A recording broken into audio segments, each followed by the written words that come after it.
बहन तू चिंता मत कर, मैं तुझे कुछ होने नहीं दूंगा। मुझे पता है तेरा ऑपरेशन होना है, और हाँ मैंने पैसों का इंतजाम भी कर लिया है। 3 महीने से मैंने सैलरी नहीं ली है, मेरी सैलरी सर के पास जमा हो रही है। आज के आज ट्रेन पकड़ के तेरे पास आ जाऊंगा, और डॉक्टर साहब से बात भी कर लूंगा। तेरा ऑपरेशन कल ही होगा। तू मेरी इकलौती बहन है, प्यारी बहन है। मेरे रहते हुए तुझे कुछ हो गया तो मैं खुद को माफ़ नहीं कर पाऊंगा।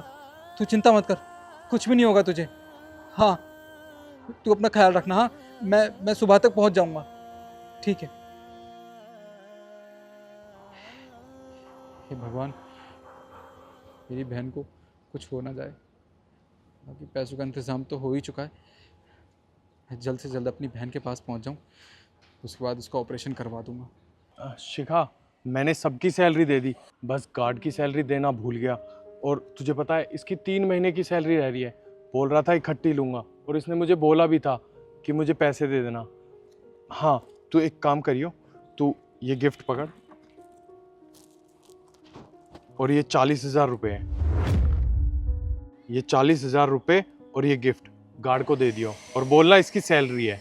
पर सर इतने सारे पैसे देने की क्या जरूरत है, आप बाद में कभी दे देना। 40,000 रुपये बहुत ज्यादा होते हैं। नहीं, उसकी बहन का ऑपरेशन है, और उसने मुझे कहा था कि मुझे सारे पैसे चाहिए, तो तुम सारे पैसे और ये गिफ्ट दे देना। और रही मीटिंग की, तो मीटिंग में अपने आप हैंडल कर लूँगा, तुम ऑफिस देख लेना। Okay sir.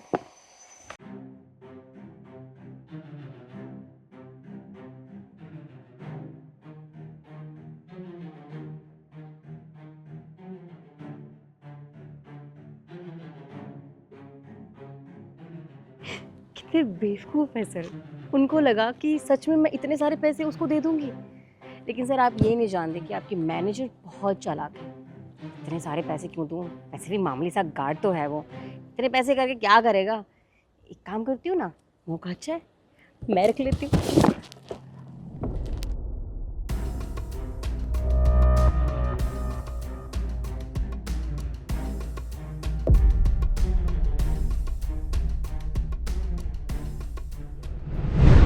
नमस्ते मेम साहब। नमस्ते। तुम बोल रहे थे ना सर को तुम्हें सैलरी चाहिए थी, तुम्हें गाँव जाना था। जी मेम साहब, वो 3 महीने से साहब के पास मेरी सैलरी जमा हो रही है, मैंने ली नहीं है। मुझे गांव निकलना है आज शाम को, तो पैसे तो चाहिए थे। अच्छा हाँ, सर ने मुझे ही बोला था तुम्हें पैसे देने के लिए। और ये गिफ्ट भी, ये लो, ये तुम्हारी 3 महीने की सैलरी। मेम साहब, ये तो 3 महीने की सैलरी लग नहीं रही है, ये तो बहुत कम पैसे हैं। तुम्हारा बोलने का मतलब क्या है कि सर ने जानबूझ के तुम्हें पैसे कम दिए हैं? जितने बनते हैं उतने देंगे ना वो। नहीं मेम साहब, कैसी बात कर रही हैं आप? ये तो मुझे लगता है कि ये तो 10-12 हज़ार रुपये हैं, पर मेरी 3 महीने की सैलरी तो 35,000 रुपये हुई ना। देखिए मेम साहब, मुझे मेरे पूरे पैसे दे दीजिए। मेरी बहन का ऑपरेशन हो रहा है, उसमें 30,000 रुपये लग जाएंगे। मेरे पास पैसे भी नहीं है। अरे ये तो शिखा है ना, हमारे ऑफिस की एम्प्लॉय। ये हमारी गार्ड से इतनी बदतमीजी से बात क्यों कर रही है? तो मैं क्या करूँ, ये मेरी हेडेक नहीं है, तुम्हारी बहन है, तुम देखो ना। हमें क्या बोल रहे हो? और वैसे भी सर ने जितना करने को बोला वो मैंने तुम्हें पैसे दे दिए हैं। तुम्हें जो बात करनी है बाद में सर से कर लेना, मुझे उसे क्या। काम करती हूँ, वीडियो बना लेती हूँ। सर को पता होना चाहिए कि हमारा स्टाफ बाहर किससे कैसे बात करता है। मैडम देखिए, ऐसा मत कहिए। सर ने मुझसे खुद कहा था कि अगर 3 महीने बाद तुम इकट्ठी तनख्वाह लोगे तो तुम्हें पूरे पैसे मिलेंगे और पैसे कटेंगे भी नहीं। मेम साहब, मैंने छुट्टी भी नहीं ली है 3 महीने से एक भी, और 4 साल से गांव भी नहीं गया हूँ अपनी बहन का ऑपरेशन करवाना। मेम साहब ऐसा मत कीजिए मेरे साथ। देखो मुझसे बहस मत करो तुम। और वैसे भी तुम बोल रही तुम्हारी बहन की तबीयत खराब है। अरे कहीं ऐसा ना हो जाए तुम यहाँ से चले जाओ और बाद में अगर रास्ते में तुम्हारी बहन ही चल बसे, फिर क्या फायदा गाँव जाने का। गाँव जाना छोड़ो, ये पैसे रखो और मजे करो। मैडम ये क्या बोल रही हैं आप? मेरी बहन के बारे में ऐसा बोलने का हक किसने दिया आपको? आप उसके बारे में ऐसा नहीं बोल सकती हैं। वो मेरी बहन है, उसका ऑपरेशन होना है, और आप उसके बारे में अनाप शनाप बोले चली जा रही हैं। आपको किसने हक दिया बोलने का? तुझे किसने हक दिया बोलने का? हाँ, तू मैनेजर के सामने बकवास कर रहा है। अपनी आवाज नीचे रख, समझा? जो पैसे मिल रहे हैं ना वो रख ले, वरना वो भी नहीं मिलेंगे।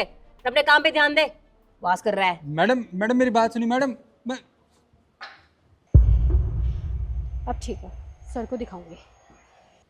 इतने कम पैसों में मेरा क्या होगा? मेरी बहन का तो इलाज भी नहीं हो पाएगा।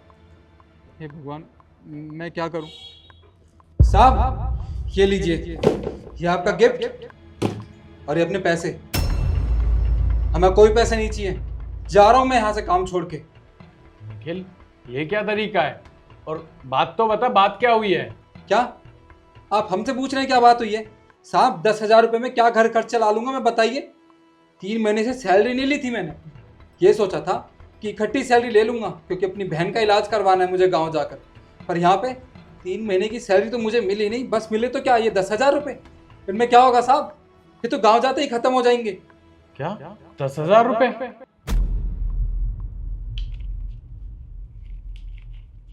निखिल, मैंने तो शिखा को पूरे 40,000 रुपए दिए थे तुझे देने के लिए। 40,000 रुपये? साहब हमें कोई 40,000 रुपये नहीं मिले हैं।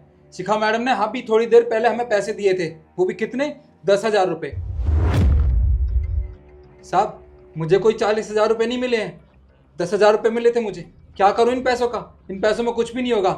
एक काम कीजिए, ये पैसे ना आप रख लीजिए, आपकी कंपनी में काम आएंगे। इतने सारे पैसे मैं संभाल नहीं पाऊंगा, इसलिए मैं छोड़कर जा रहा हूँ यहाँ से। देख निखिल, मैंने शिखा को पूरे 40,000 रुपए दिए थे अपने हाथों से तुझे देने के लिए। अब तू झूठ बोल रहा है, मुझे नहीं पता। पर हाँ, अगर तुझे और पैसे चाहिए तो तू मुझसे मांग सकता है, पर ऐसे किसी के ऊपर इल्ज़ाम मत लगा। साहब मैं अपनी बहन की कसम खा के कह रहा हूँ, मैं आपसे झूठ नहीं बोल रहा। मेरी बहन का ऑपरेशन होना है, गाँव में है वो। अरे उसके इलाज के लिए पैसे चाहिए थे, 3 महीने से पैसे लिए नहीं थे मैंने आपसे ताकि उसका इलाज करवा सकूँ। अरे 30,000 रुपये उसके इलाज में लगेंगे साहब। उसकी किडनी में दिक्कत है, अगर उसका इलाज नहीं करवाया तो बहुत ज़्यादा दिक्कत हो जाएगी। मैं सच बोल रहा हूँ सर, मेरा यकीन कीजिए, मैं झूठ नहीं बोल रहा आपसे। 1 मिनट रुक, मैं शिखा को बुलाता हूँ, वही बताएगी तुझे कितने पैसे दिए थे। शिखा, एक बार ऑफिस में आना।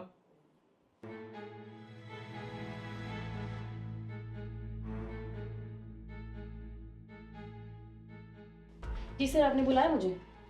मैंने तुम्हें कितने पैसे दिए थे निखिल को देने के लिए? सर आपने 40,000 कैश और ये गिफ्ट देने के लिए बोला था, मैंने उतने दिए। अब बताओ, मैंने तुम्हें पूरे 40,000 रुपए दिए थे। मैडम झूठ बोल रही हैं आप। आपने कब मुझे 40,000 रुपये दिए? 10,000 रुपये दिए थे। और क्या कहा था मुझसे कि यही तेरी तनख्वाह है? साहब ये झूठ बोल रही है, मेरा यकीन कीजिए साहब, मैं अपनी बहन की झूठी कसम नहीं खाऊंगा। सर झूठ बोल रहा है, ये ऐसा कुछ भी नहीं है। आपने जितने पैसे दिए मैंने पूरे पैसे दिए, आपके सामने मना कर रहा है अभी ये। साहब मेरा यकीन कीजिए साहब, मैं इतने टाइम से आपके यहाँ काम कर रहा हूँ, आज तक ऐसी शिकायत कभी नहीं आई होगी आपके पास। मैं बहुत परेशान हूँ अपनी बहन को लेके। मैं झूठ नहीं बोल रहा, मुझे 10,000 रुपये ही मिले हैं। नहीं सर, ऐसा कुछ भी नहीं है। मैं इस कंपनी की मैनेजर हूँ, मैं क्यों झूठ बोलूंगी सर? इसका बोलने का मतलब क्या है कि पैसे मैंने रख लिए? देखिए सर, मुझे नहीं पता यहाँ पे क्या चल रहा है और क्या हुआ है क्या नहीं हुआ, आपने कितने पैसे दिए कितने नहीं। लेकिन हाँ, मैं ऑफिस के किसी काम से जब बाहर गई थी और जब मैं लौट के आई तो मैंने देखा था कि शिखा हमारे गार्ड से बहुत बदतमीज़ी से बात कर रही थी। इसलिए मैंने वीडियो भी रिकॉर्ड करी थी कि आपको पता चलना चाहिए कि यहाँ पर हमारे एम्प्लॉयज़ किसी दूसरे एम्प्लॉय से किस तरीके से बात करते हैं। शायद आपको कुछ समझ आ जाए। अरे सर कुछ नहीं, मैं तो बस इसे डांट रही थी, वैसे कुछ वीडियो बनाई होगी। शिखा, क्या है ये सब? अरे मैंने तुम्हें 40,000 रुपए दिए थे निखिल को देने के लिए, तुमने सिर्फ 10,000 रुपए दिए। सॉरी सर, मुझे आपने जब पैसे दिए तो मुझे लालच आ गया, इतने सारे पैसे देखकर तो मैंने रख लिए। अच्छा, तुम्हें लालच आ गया? अरे तुम्हें शर्म आनी चाहिए। अरे वो बेचारा गरीब आदमी है, तुमने उसके पैसे काट लिए। अरे उसने कैसे तैसे करके अपने पैसे जोड़े थे अपनी बहन के लिए, और तुमने क्या किया? अरे एक बात बताओ, जब मैं तुम्हें सैलरी देता हूँ क्या उससे तुम्हारा पेट नहीं भरता क्या? आई नो सर, मुझसे हो गई गलती, मैं माफ़ी मांग तो रही हूँ। और वैसे भी सर मुझे नहीं पता था कि ये सब हो जाएगा, इसको पता चल जाएगा और ये आपको बता देगा। सर आगे से कभी नहीं होगा sir, please, I am sorry. अगली बार तू कर भी नहीं पाएगी। अब एक काम कर, इस कंपनी से बाहर निकल। आज के बाद तुझे यहाँ आने की कोई जरूरत नहीं है। सर ऐसा मत कीजिए सर, बहुत मुश्किल से मैं यहाँ तक पहुंची हूँ सर, प्लीज़ ऐसा मत कीजिए। पैसे वापस कर दूंगी मैं इसके। नहीं, तुम जैसे लोगों को मैं अपनी कंपनी में नहीं रख सकता। आज तुमने सिक्योरिटी गार्ड के साथ ये सब किया है, कल को किसी और के साथ कुछ किया तो मैं किसको क्या जवाब दूंगा? अब तुम एक काम करो, जाओ यहाँ से। 1 मिनट, जो तुमने पैसे लिए हैं वो पैसे दे के जाओ।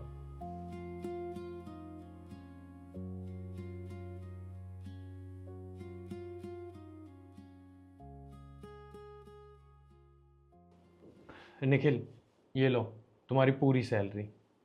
साहब आपका बहुत बहुत धन्यवाद, आपने मुझे मेरे पैसे दिलवा दिए। अब मैं इन पैसों से अपनी बहन का इलाज करवा पाऊँगा। धन्यवाद मुझे नहीं, धन्यवाद ईशू को करो, जो इसने वीडियो बना ली और सच्चाई सामने आ गई। अगर ये वीडियो नहीं बनाती तो सच्चाई सामने ही नहीं आ पाती। मैम साहब आपका बहुत बहुत धन्यवाद। कोई बात नहीं, धन्यवाद कहने की कोई ज़रूरत नहीं है। अब तुम फटाफट गाँव जाओ और अपनी बहन का इलाज करो। जी। और हाँ, ये तुम्हारा गिफ्ट। धन्यवाद सर।